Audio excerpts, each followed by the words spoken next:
crucial that the UN Secretary General and UNAMI take practical measures to guarantee internationally recognized protection of Ashraf. This would be realized through the Secretary General's instruction. Declaring Ashraf as a civilian zone under UN monitoring is necessary. He should then order the stationing of a UN monitoring team in Ashraf. The UN monitoring team had not left Ashraf in July 2010, the April 8 massacre would not have happened. Secondly, the UNHCR should recognize all Ashraf residents as political refugees in order to prevent attacks by the Iranian regime and its Iraqi proxies. Thirdly, the United States must participate in securing and implementing the protection which is underscored by UNHCR's statement and, in particular, prevent the Iraqi government from violating the rights of Ashraf residents while providing necessary protective measures to able UN team observing mission. I would also like to call on the Swiss government as the guardian of Geneva Conventions to take urgent measures in order to guarantee the protection of the residents of Ashraf. Al-Maliki should pay attention to this. We will not tolerate any further violence or attacks on the people of Ashraf.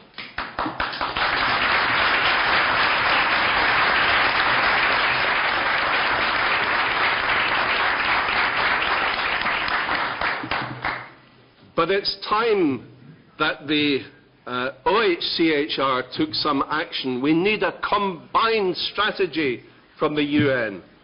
We need protection of these people while UNHCR carry out their individual interviews and the registration process of all these refugees goes ahead. We need the blue flag of the UN flying above this refugee camp, because that's what it is. And until we get that level of protection, these people continue to be at risk. I was handed today a statement taken from the official website of the Foreign Ministry of Iraq by the Deputy Foreign Minister, stating Iraq is determined to close Ashraf base by the end of this year. They are far from expressing remorse about what happened in April. They're sticking to this ridiculous deadline, which is unacceptable, unachievable, and must be cancelled. We do not need threats. We do not need intimidation. We do not need the continued psychological torture going on around Camp Ashraf with the loudspeakers Mrs. Rajavi spoke about. The time for action has arrived. First of all, cancel this ridiculous and threatening deadline for clearing Ashraf by the end of this year. Secondly, provide protection now. Put the blue flag over this refugee camp. It's not a lot to ask, but it's what we are all here today asking for. The suppression of Ashraf paves the way for widespread massacre in Iran and the spread of fundamentalism in the region.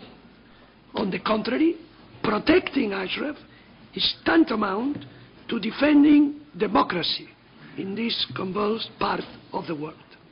UNHCR has already taken a significant step, and now the Secretary General, the UNHCR and UNAMI should take another step forward and place Ashraf under permanent monitoring by stationing observers there.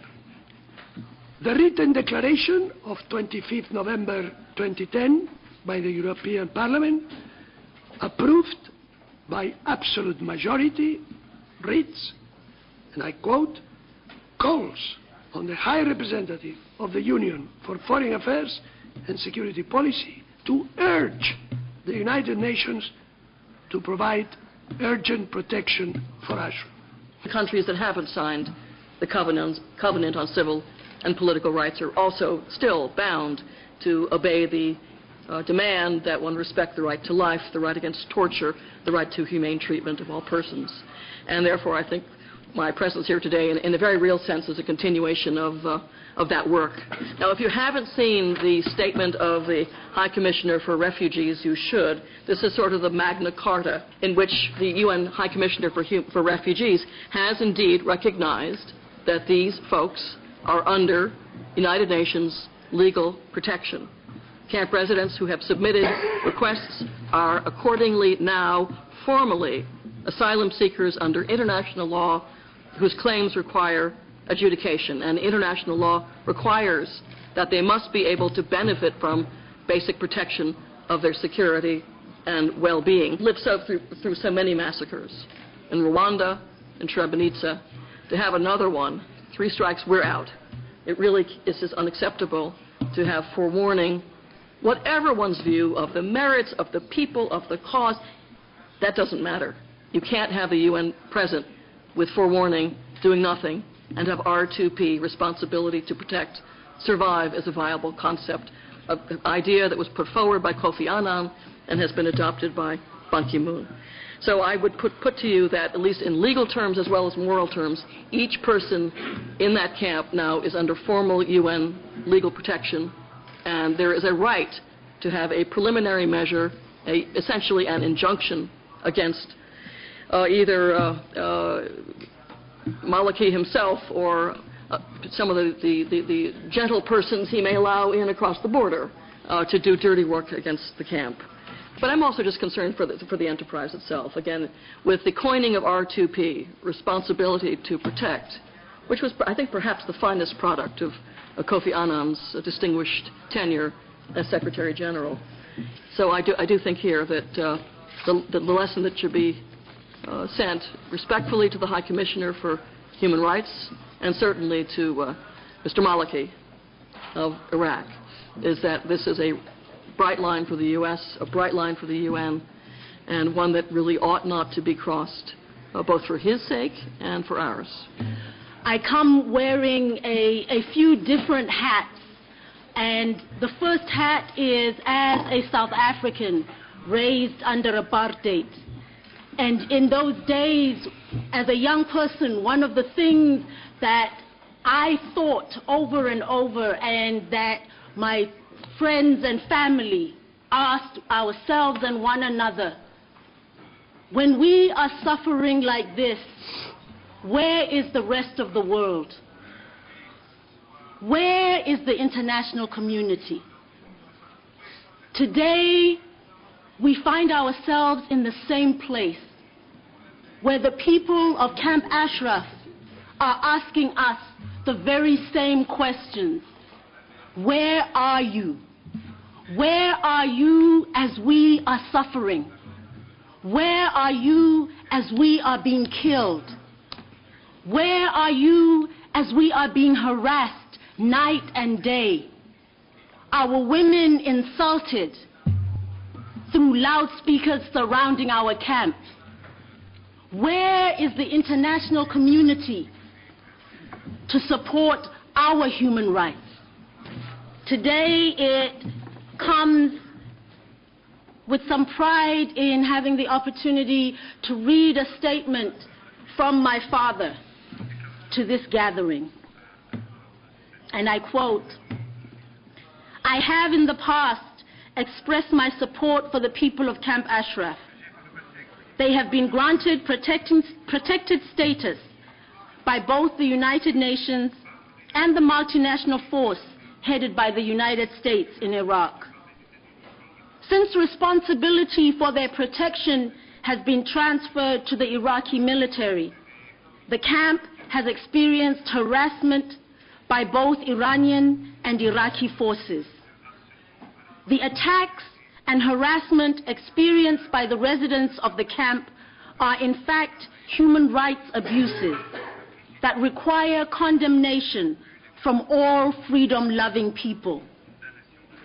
Just this month, the UN High Commission for Refugees has declared its intention to consider individual applications for refugee status by residents of the camp. I ask the Iraqi government and the international community to respect the integrity of this process and to see to it that the residents of Camp Ashraf are ensured their safety and security so that the UNHCR can fulfill its mandate in a safe and confidential location. I am Desmond Tutu, Archbishop Emeritus of Cape Town, September 20th, 2011, New York, New York. What we're looking for is a peaceful solution, one based on international law, invoking the doctrines that have already been put in place, and putting political and moral prejudice on one side so that it can actually be realized. It's difficult, it seems. It shouldn't be, but it is. But we need that clarity. And I would invite all of us in the room who are engaging with the Council and with the human rights mechanisms to put additional pressure on the Human Rights Council to demand that there be a monitoring mission by the Office of the High Commissioner for Human Rights and by the European Union, and also to get involved the Special Representative of the Secretary General on the prevention of genocide, because his mandate is not only on the prevention of genocide, it is on the prevention of mass violations of international humanitarian law. If we're serious about prevention, then let us use the mechanisms to make sure that it doesn't happen. Bon courage. My name is Karen Parker. My organization, Association of Humanitarian Lawyers and International Educational Development, is actually a sponsor of this event, and so although I was tardy because I had to speak on the floor, I warmly welcome you here. I notice some old friends, Madame Rajavi, Christiane Perregaux, Gianfranco, and some new friends. I would like to encourage us all to work on this most important issue. It's a question of whether or not we are going to comply with humanitarian law or whether we're going to throw the Geneva Conventions in lac le Mans. I want to make a particular point, especially to Madame Tutu. The United States has residual liability because it was the United States who initially took over Camp Ashraf and then turned it over to Iraq. So we do need to also specifically focus not only on Madame Pillay, not only on the Security Council, not only on Secretary General Ban Ki-moon, but we really have to focus on the United States as well. In part, it was the putting of the Iranian opposition on a terrorist list rather than recognizing the application of humanitarian law to the situation, which actually brings us to this room today and this situation here today with Camp Ashraf. I want Madame Rajavi to know that our organization stands always with the people in Camp Ashraf, and we wish you all the very best in the future. Thank you.